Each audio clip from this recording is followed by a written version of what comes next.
Alors, dans cette vidéo, je vais vous présenter le kit de conversion pour valise électrique de la Tesla Model 3.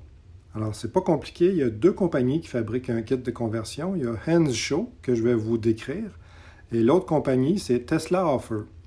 Alors, pourquoi moi j'ai choisi Henshaw?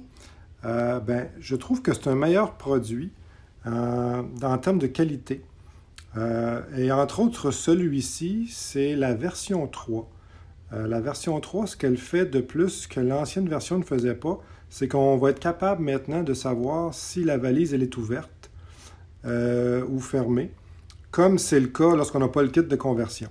Donc, dans les anciennes versions, lorsque la valise était ouverte, on ne pouvait pas le savoir. On pouvait la refermer, mais on ne pouvait pas savoir qu'elle était ouverte, autant avec l'application qui est sur notre téléphone que sur l'écran dans la Tesla. Donc, la version 3 corrige ce problème-là. Alors, on regarde ensemble les pièces. Pour commencer, on a le moteur qui ouvre la gâche électrique, si on veut, de la valise. Donc, c'est de l'aluminium pour les deux oreillettes, si on veut. Et l'œillet est en acier. Donc, voilà pour le petit moteur. Ensuite, on a les deux vérins. Donc, les deux vérins, on nous dit que c'est de fabrication en provenance d'Allemagne. Entre autres, c'est du IP67. Donc, ça veut dire que c'est résistant à l'eau. Évidemment, pas possible de l'immerger dans l'eau, mais ce n'est pas le cas de la valise. Donc, l'idée, c'est qu'elle est résistante aux intempéries. On a le contrôleur, quelques petits accessoires. Et ça ici, c'est le module pour pouvoir l'ouvrir avec le pied. Donc, le module de détection du pied. Et par la suite, on a deux câbles. Donc, ça, c'est un des câbles principaux. Et voici le deuxième. Celui-ci, en fait, c'est uniquement le câble pour l'alimentation électrique qui est dans le même morceau, si on veut, également pour pouvoir brancher le module de détection du pied. Donc, le module de détection du pied va venir se visser à ce bout de câble-là ici. Donc, la différence avec ce câble-là, qui est le câble principal, versus les anciennes versions, jusqu'à la version 2, c'est que celui-ci, ils ont repensé les connecteurs. Dans les anciennes versions, il fallait passer dans le tuyau de la valise beaucoup trop de câblage. C'était très difficile de le ficher dans le tuyau en caoutchouc. Donc maintenant, on a un seul bout affiché. Je vais vous le montrer. Alors voici maintenant le seul connecteur qu'on a besoin de passer dans le tuyau de caoutchouc de la penture de la valise. Donc, un seul fil à passer. Et ça va être relativement simple dans le sens où, moi, ce que je vais faire, je vais le démonter. Donc, je vais enlever la petite partie jaune.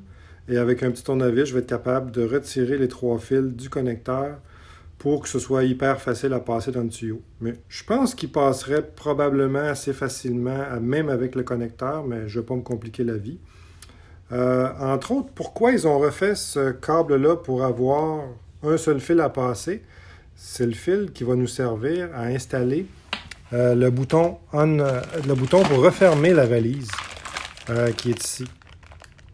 Donc, et en fait, c'est optionnel. Si on veut, maintenant, on n'est plus obligé de passer ce fil-là dans le tuyau.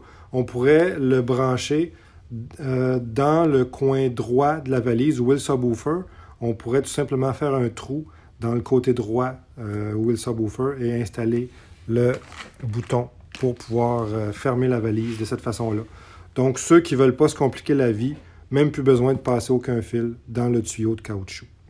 Donc, c'est une des bonnes raisons pourquoi acheter ce kit-là, qui, entre autres aussi, la différence avec l'autre fabricant, c'est que celui-ci ne se branche pas sur le boss de la voiture.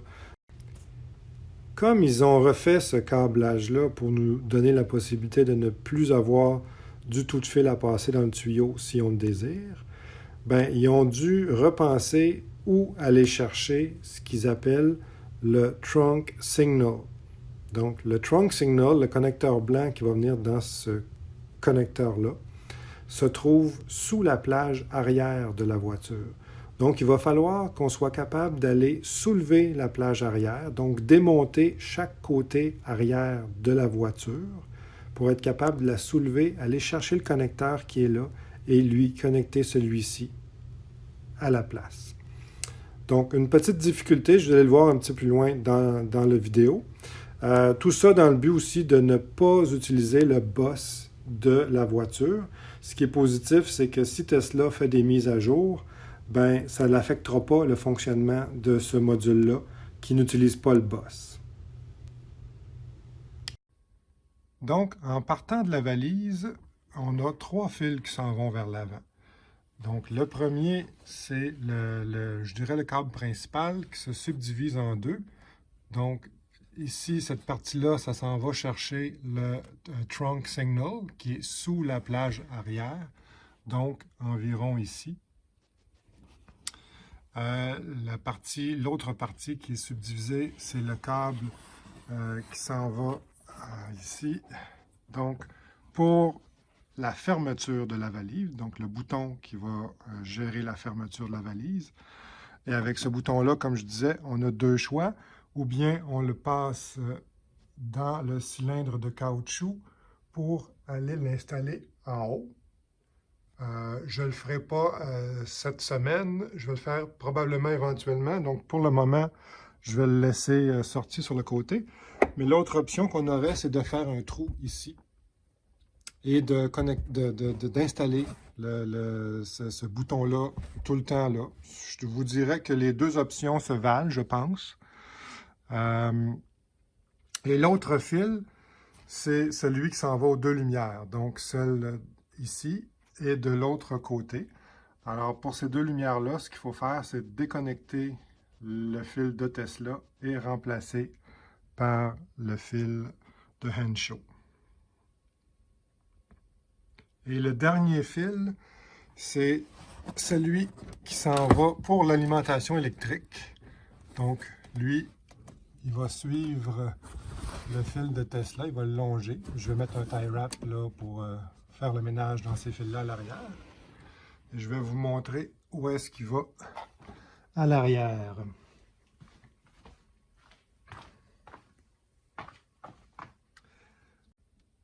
Donc le fil électrique, comme on l'a vu de l'arrière, il suit mon fil de Tesla que je vais mettre un tie wrap.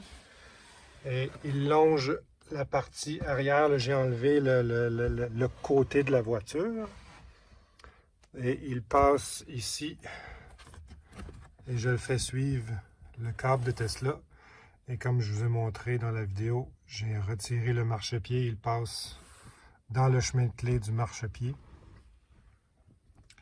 et ici ce que j'ai fait, on le ressort du marchepied environ ici. Et il passe en dessous jusqu'à l'autre marchepied à l'avant. Alors, une fois rendu dans la portière avant droite, j'ai enlevé le marchepied et je passe mon fil d'alimentation. Ici, là, on voit, c'est juste en dessous du fil d'origine de Tesla. Et je vais utiliser le même chemin de clé pour passer mon fil, c'est-à-dire que je vais aller le clipper en dessous des clips ici. N'utilisez pas les espaces qu'on voit là à gauche puis à droite parce que ça c'est pour clipper le marchepied par la suite. Donc je suis le même chemin de clé que le câble d'origine. Quand vous allez passer votre fil dans le même chemin de clé, faites juste gaffe, exemple, à ce que le fil ne passe pas au-dessus de ce trou-là, exemple, parce que c'est là où va aller clipper notre marchepied.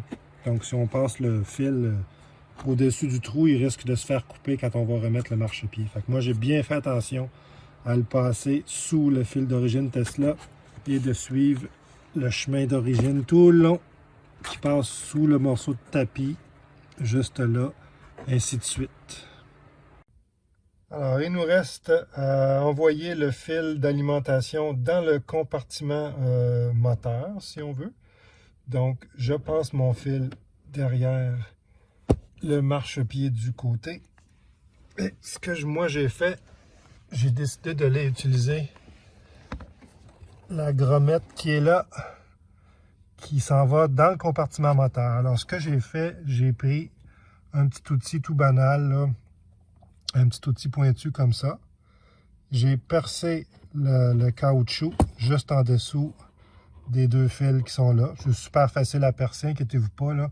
Je sais qu'il y en a qui utilisent des perceuses électriques, mais moi, je vous le conseille vraiment pas. C'est tellement facile. Et ce que j'ai fait, j'ai utilisé comme fiche mon fil de Weed Eater, tout simplement. Donc, j'ai passé le fil de Weed Eater.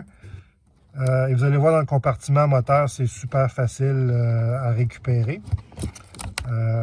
Et j'ai donc mis du tape avec mon fil électrique que je veux rapatrier dans le compartiment moteur.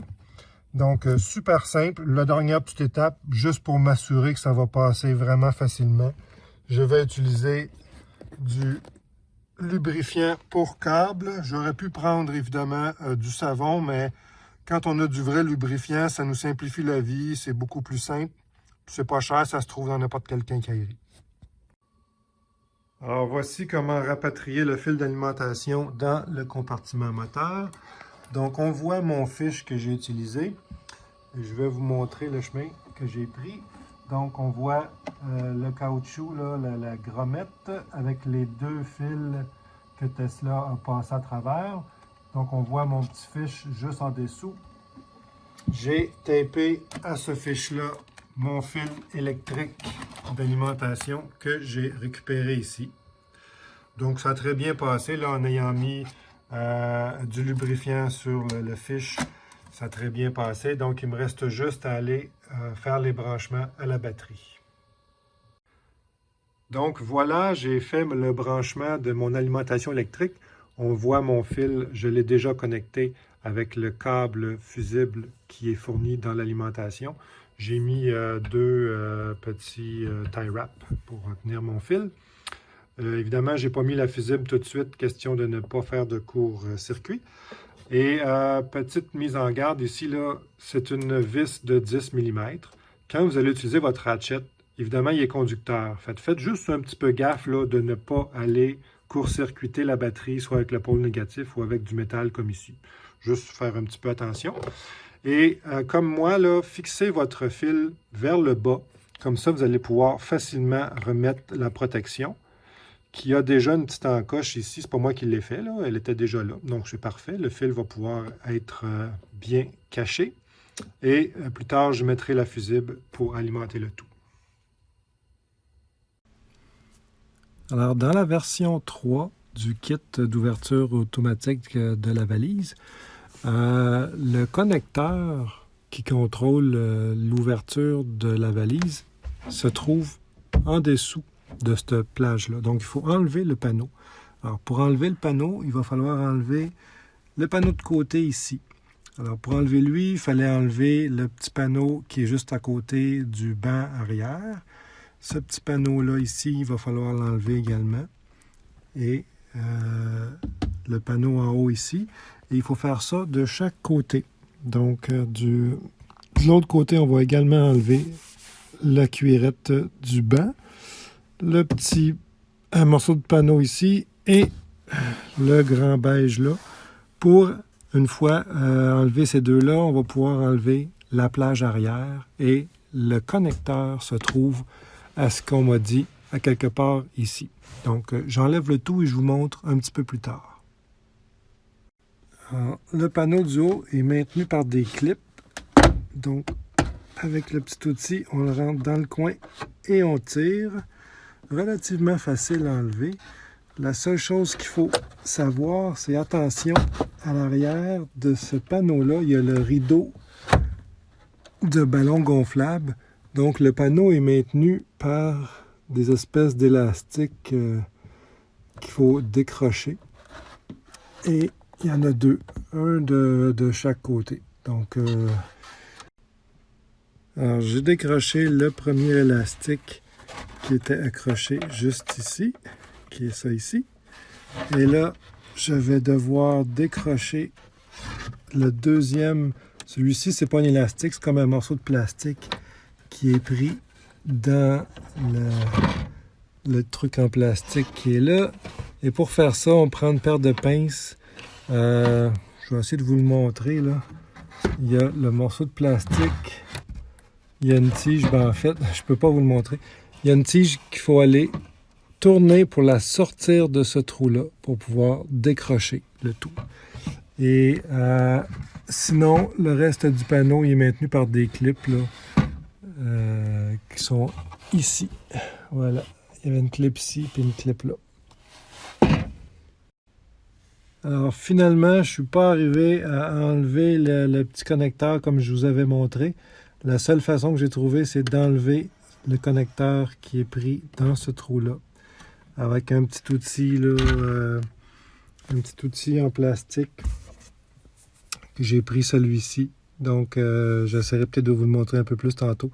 Donc, je suis rentré dans le trou et j'ai gossé pour retirer le connecteur. Une fois qu'on a enlevé la partie du haut, gris pâle, les deux autres morceaux sont super faciles à enlever. Là. Celui-là, puis celui-là, hyper facile à enlever sans problème. Alors voilà donc, une fois qu'on a réussi à enlever les panneaux de chaque côté, voilà, chaque côté, on est capable de soulever la plage arrière. On n'a pas besoin de l'enlever au complet, on la soulève et on voit les deux connecteurs, le mauve et le blanc. En fait, c'est le blanc qu'on a besoin, celui qui a 10 connecteurs, 10 petits fils dedans, 2 rangées de 5. Et on va suivre le même chemin que ce fil-là. On va passer par le trou qu'on voit ici. Et voilà. Donc, quand même pas simple là, pour aller chercher ce petit connecteur blanc-là. Alors, comment faire pour enlever les lumières sur la Tesla? Alors, avec une ventouse, ça va vraiment bien. Les vis qu'il faut enlever, il y en a deux. Donc, il y en a une qui est juste ici. Et la deuxième qui est là. Il faut évidemment la déconnecter. Pour ce faire, on tire la partie rouge vers l'arrière et ensuite on peut retirer le connecteur. Donc, et voilà, une fois que c'est enlevé, regardez comment ça va bien. Évidemment, on ouvre la trappe de la recharge. Là. Et je n'ai pas à peine forcé, ça s'est enlevé facilement. Voilà. Alors, comment enlever les vérins sur la valise? Alors, ben, première des choses, on va se mettre une couverture pour protéger la vitre, juste au cas où. Voilà. Et ensuite, avec un tournevis plat de ce genre-là, on s'en vient ici. Oups, excusez, on s'en vient ici et on tire. La seule chose, c'est que ça va prendre les deux mains. Donc, je ne pourrai pas le faire en même temps, mais au moins, vous savez comment. Remettre les nouveaux, c'est un petit peu plus simple. Donc, là, j'ai mis la partie du bas. Je vais tourner pour mettre égal celle-ci. Je vais lever la valise un petit peu. Et voilà. Donc, installer un petit peu plus simple qu'enlever, mais ça s'enlève quand même bien. Donc, l'idée, c'est on va faire passer le fil ici derrière, tout le long. Voilà. Et en ayant retiré le gasket de caoutchouc, on va faire passer le fil entre le pare-choc et la tôle pour ensuite le faire ressortir à l'aide de la petite grommette bleue ici. Donc, je vais l'enlever, cette grommette-là. Et voilà, je l'ai enlevé. Je vais faire un trou pour ressortir les deux connecteurs avec le fil. Voilà. Alors, comment faire pour aller chercher le fil pour le sortir par ce trou-là? Bien, depuis l'été 2019, Tesla propose un hitch en Europe et ont donc ajouté une petite trappe sur tous les modèles maintenant.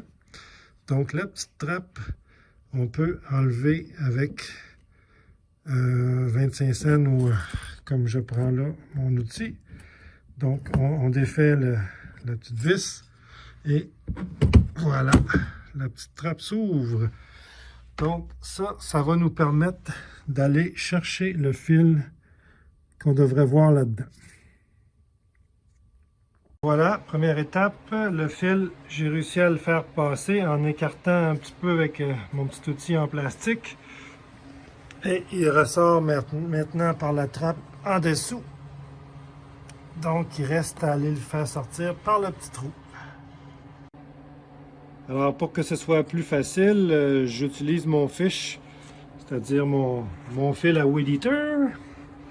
Donc, et j'ai attaché à l'autre bout mon câble que je veux passer dans le trou. Donc on y va, on essaye ça.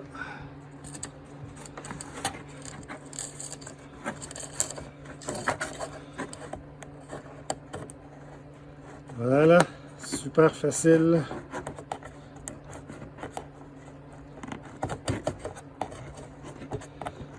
Donc il va me rester maintenant à faire le trou dans le truc en caoutchouc pour sortir mon fil que je vais vous montrer. Petit truc ici, pour faire un trou dans le gasket de caoutchouc pour passer mon fil qui vient du vérin de droite. Et je vais passer dans le même gasket de caoutchouc le fil qui vient pour le détecteur de pied. Donc, les deux fils vont pouvoir passer dans le même parce que celui-là, il est ovale. Celui de droite est ovale versus celui de gauche qui est rond et un peu plus petit. Donc, voilà, j'utilise un outil pour les trous dans les ceintures. Ça va super bien. Puis, comme c'est en caoutchouc, à la limite, ça peut même s'étirer, fait que vous n'aurez pas de difficulté à passer vos deux fils dedans. Alors, juste pour vous montrer, j'ai commencé par passer le fil du détecteur à pied dans le caoutchouc. Et là, je suis en train de passer le deuxième fil qui est pour le vérin de droite. Donc, voyez-vous comment ça s'étire. Fait que ça passe assez bien. Alors, on est rendu au remplacement du loquet. Donc, ça, c'est celui de Tesla. Donc, j'ai fait le tour avec mon crayon à mine pour voir l'emplacement. Essayer d'au moins avoir le centre pour le nouveau. Puis au pire, si jamais j'ai un jour à remettre lui, j'aurai l'emplacement. On dévisse avec un T45. Alors, j'ai installé la gâche électrique pas mal au même emplacement que mon ancienne gâche. En fait, c'est surtout le centre, je pense, qui est important, et peut-être la hauteur. Donc, il est positionné pas mal de la même façon. Là, on le voit par rapport à mon trait de crayon, qui était l'ancienne gâche. Et ce que j'ai fait, j'ai placé dans le fond ici le moteur électrique.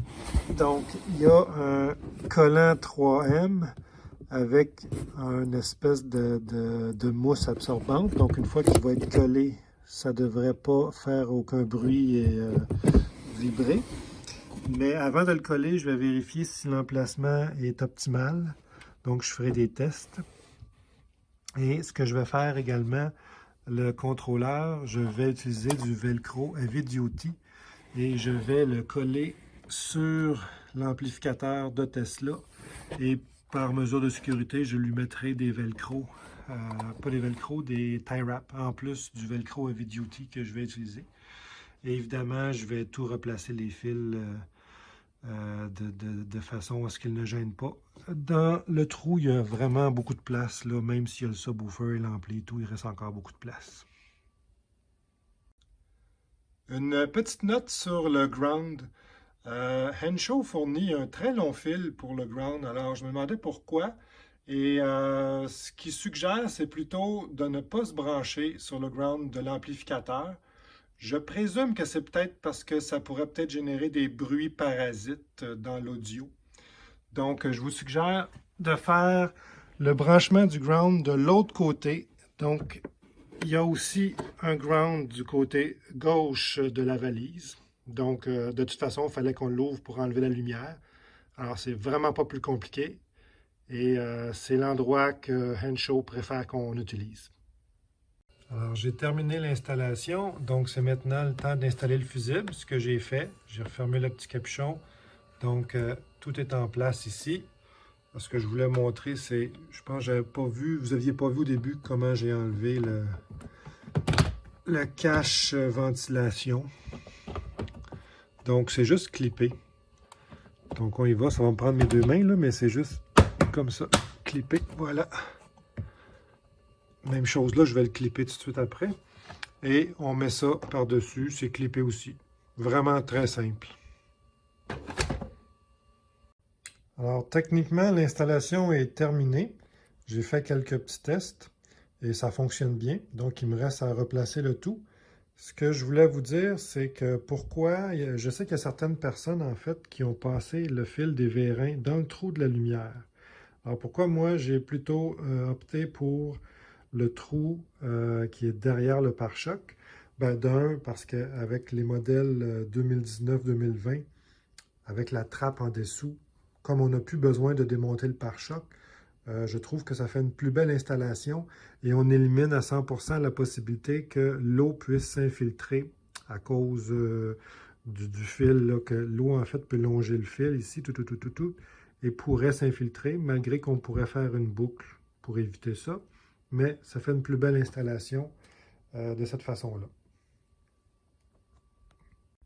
Deuxième petite note, j'ai utilisé une gaine de style serpentin parce que le fil pour le capteur au pied est divisé en petits fils. Donc, il est divisé en trois, le rouge, le blanc, le noir, je crois. Donc, plutôt que d'avoir des tout petits fils qui traînent dans la valise, j'ai utilisé le serpentin pour faire un gros fil. Je trouve que ça fait une plus belle job. Je me demandais pourquoi Henshaw fournissait une vis puis un écrou. Alors la raison, c'est parce qu'il nous propose d'installer le contrôleur sur l'espèce de braquette de la valise. Donc je vais essayer la chose. J'ai mis une bande de velcro derrière, velcro femelle, juste pour éviter qu'il y ait des rattles. Donc j'essaie la chose puis je vous montre ça. Je confirme donc que c'est une excellente idée de visser le contrôleur avec la petite vis fournie par Henshaw. Donc voici ce que ça donne. J'ai quand même mis un tie wrap juste pour sécuriser un petit peu plus. Parce qu'il y a une seule vis, hein, il n'y a pas deux vis, un de chaque côté. Fait que, mais c'est solide, là. Voyez-vous? Oui, c'est très très solide, il n'y a aucun problème. Et moi, ce que j'ai fait, j'ai utilisé du velcro pour attacher tous les fils, faire vraiment un job qui me semble assez impeccable. Donc, voilà, j'ai mis ça partout, ce que ça donne. Et pour vous montrer ce que ça donne aussi, à l'arrière, j'ai mis du velcro également un peu partout. Donc, ça fait une job plus propre. Et ce que je vais faire aussi, pour ce qui est du moteur, je vais le velcroer. Là, je ne l'ai pas fait encore parce que je veux vraiment tester que ça fonctionne bien à cet endroit-là. Mais une fois que ça sera confirmé, je vais lui mettre une bande de velcro du ultra résistant. Ça colle un peu plus. Je préfère pour pouvoir être capable de l'enlever à un moment donné s'il y a une maintenance à faire quelconque. Voilà. Les ajustements. Alors, avec la version 3.0, il y a seulement deux ajustements possibles. On peut ajuster la hauteur maximale où on veut que le coffre s'ouvre et on peut ajuster la vitesse. Exemple, si je veux que mon coffre s'ouvre à une hauteur maximale comme ceci. Donc, je suis beaucoup plus bas que ce qu'il pourrait être.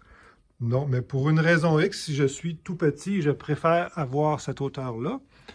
Alors, je vais appuyer jusqu'à ce que j'entende un long bip sur le bouton de fermeture. Donc, j'appuie, je maintiens. Voilà, j'ai un long bip, je lâche.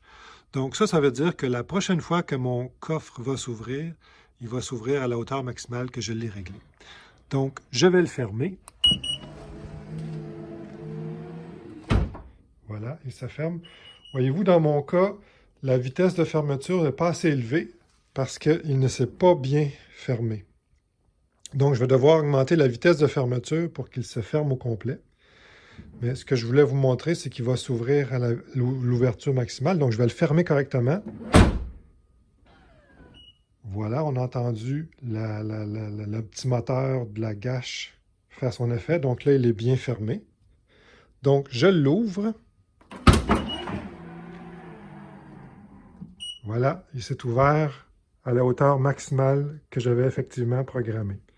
Donc, si je désire qu'il s'ouvre à la hauteur pleine capacité de la valise, je vais l'ouvrir manuellement. Voilà, la valise ne va pas plus loin. C'est cette hauteur-là que moi je veux. Donc, je recommence. J'appuie jusqu'à temps que j'entende un long bip.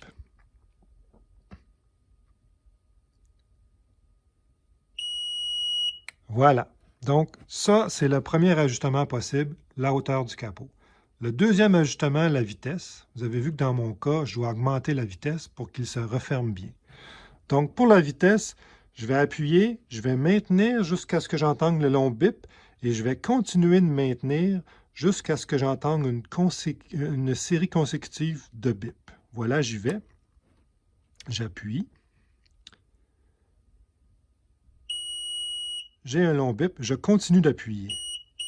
2 bips, c'est la vitesse minimale. 3 bips, un petit peu plus rapide. 4 bips, on peut aller comme ça jusqu'à 6 bips. Donc, là, je l'ai laissé à 3. 3 ou 4, je ne me rappelle plus. On va l'essayer à cette vitesse-là, voir ce que ça donne. Donc, la valise se ferme effectivement un petit peu plus rapidement, mais toujours pas assez pour qu'elle se ferme correctement.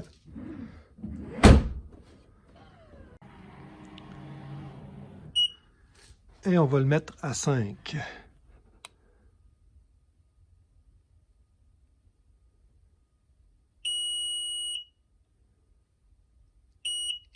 Deux,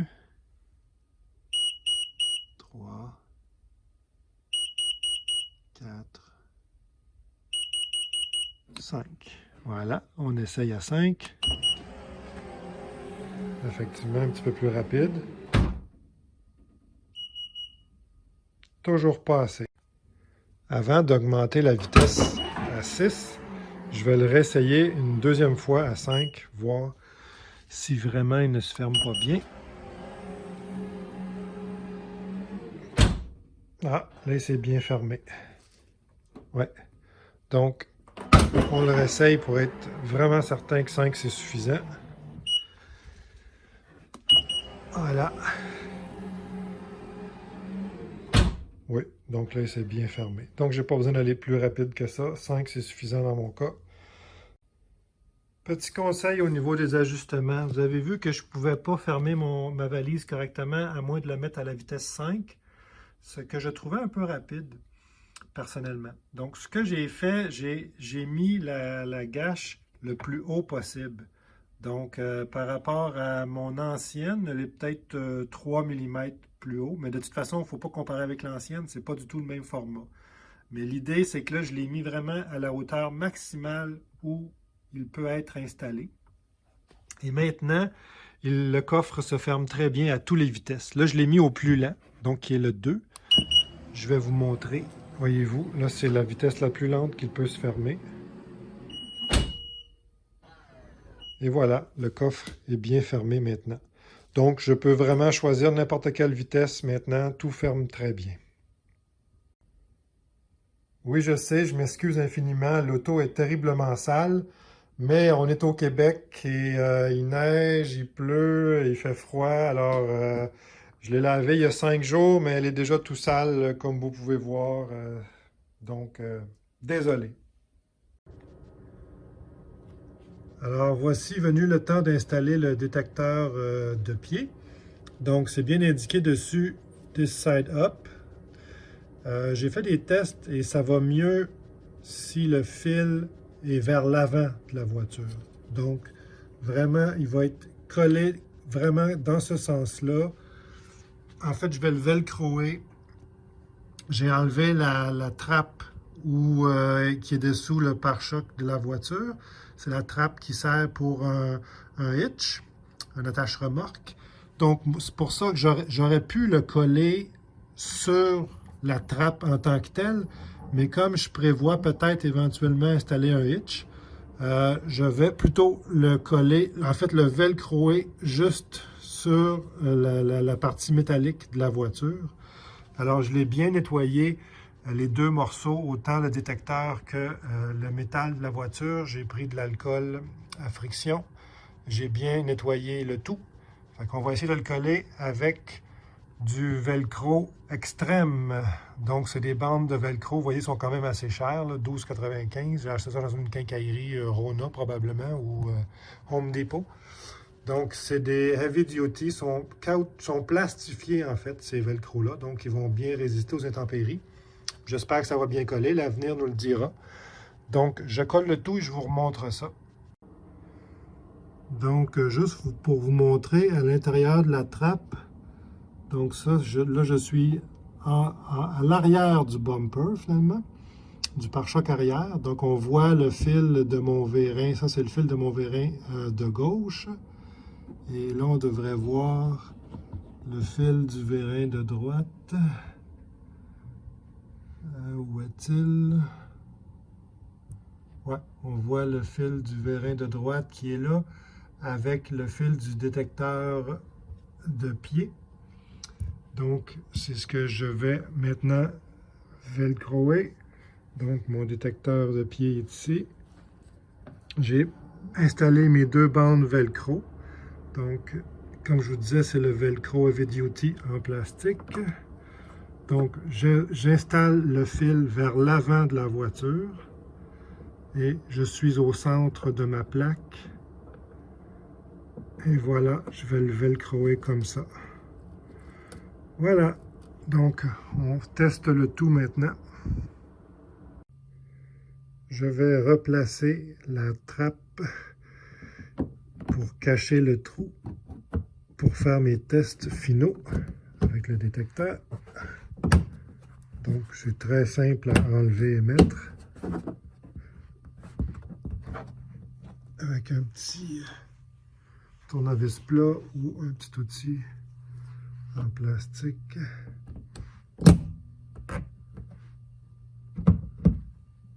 Voilà, donc, comme ça. Celui-là aussi. Voilà, la trappe est replacée. On fait les tests finaux. Alors, on va tester le détecteur de pied. Alors, je passe mon pied. Voilà, le coffre s'ouvre très bien. On va tester la fermeture. Je repasse mon pied. Ah, j'ai entendu le mécanisme, mais il ne l'a pas fait.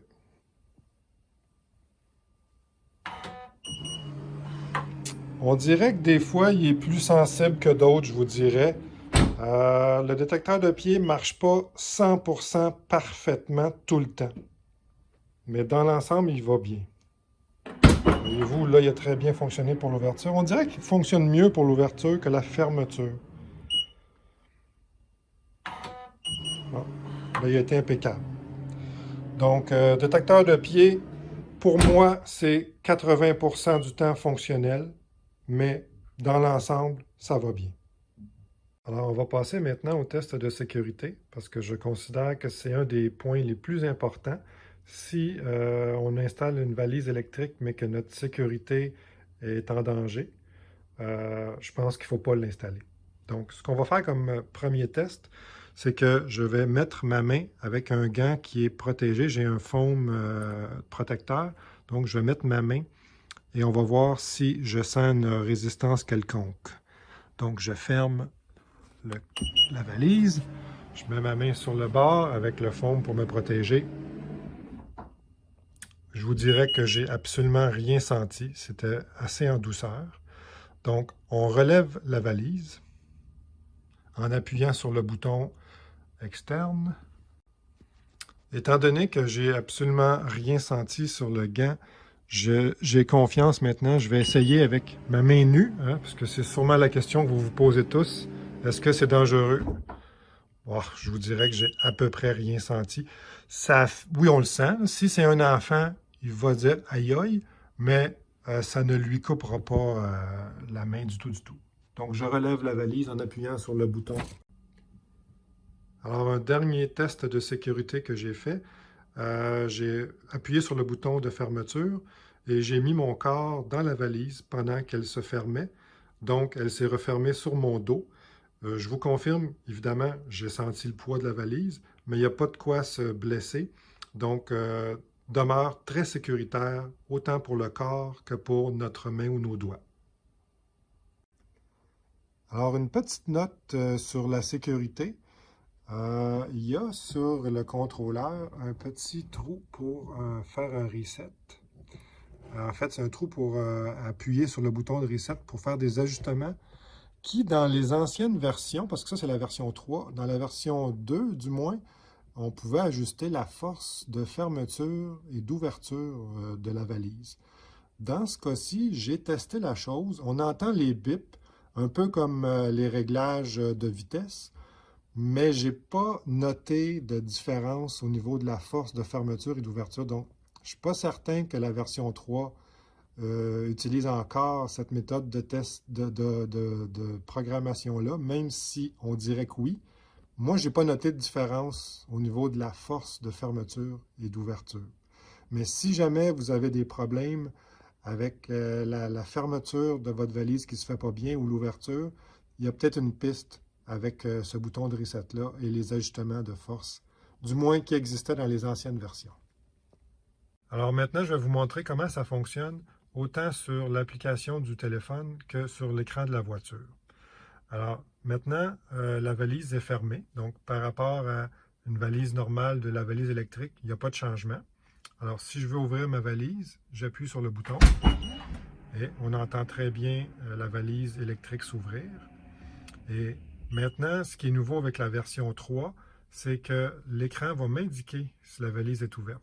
Je le vois parce que ça clignote en grisé et en foncé. Et en plus, je vois l'icône de la valise apparaître ouverte et fermée. Donc, c'est comme ça que je sais si ma valise est ouverte. Et ça va être exactement le même mode sur votre application du téléphone. Donc, ça va clignoter de la même façon. Donc, si je veux refermer la valise, je dois attendre que ça soit foncé pour pouvoir appuyer. Si j'appuie pendant que c'est grisé, il ne se passe rien. Donc, quand j'appuie que c'est foncé, là, la valise va se refermer. On entend très bien le mécanisme se faire. Donc, ça fonctionne vraiment très, très bien. Alors, petite chose que j'ai notée, quand la valise est ouverte depuis longtemps, comme tout à l'heure, je l'avais ouverte pendant une dizaine de minutes, lorsque j'ai voulu la refermer, j'ai dû appuyer 2 fois sur le bouton ouvrir. Donc, je ne sais pas si après un certain temps, le contrôleur se met en mode sleep et à ce moment-là, il faut le réveiller pour pouvoir fermer la valise. C'est pas clair. Mais j'ai noté ça quand ça fait un certain temps. Ce que je peux vous dire également, c'est sur l'application du iPhone, lorsque la voiture est en mode sleep, vous allez, oui, être capable d'ouvrir la valise, mais vous ne serez plus capable de la refermer. En tout cas, c'est jusqu'à présent ce qui m'est arrivé. J'ai essayé 2-3 fois de la refermer, je n'étais pas capable. Donc, je ne sais pas si c'est par mesure de sécurité ou pas, mais donc, soyez avisés que ça peut arriver qu'avec votre iPhone à distance, oui, vous allez être capable d'ouvrir la valise, mais il semblerait que vous ne seriez pas toujours capable de la fermer. Par contre, lorsqu'on est près de la voiture en Bluetooth avec le téléphone, ça marche tout le temps impeccable. On peut ouvrir et fermer la valise sans aucun problème. C'est vraiment lorsque la voiture s'est mise en mode sleep et qu'on est à distance. Je fais le test, j'ai laissé la valise ouverte, ça doit faire une quinzaine de minutes qu'elle est ouverte. Donc je vais essayer de la refermer, voir si ça fonctionne.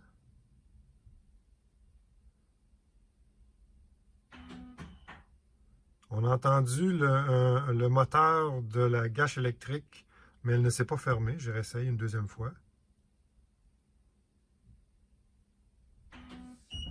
Là, ça fonctionne. Donc, c'est confirmé. Après un certain temps, le contrôleur se met en mode veille et on doit appuyer un premier coup pour le réveiller et un deuxième coup pour fermer la valise.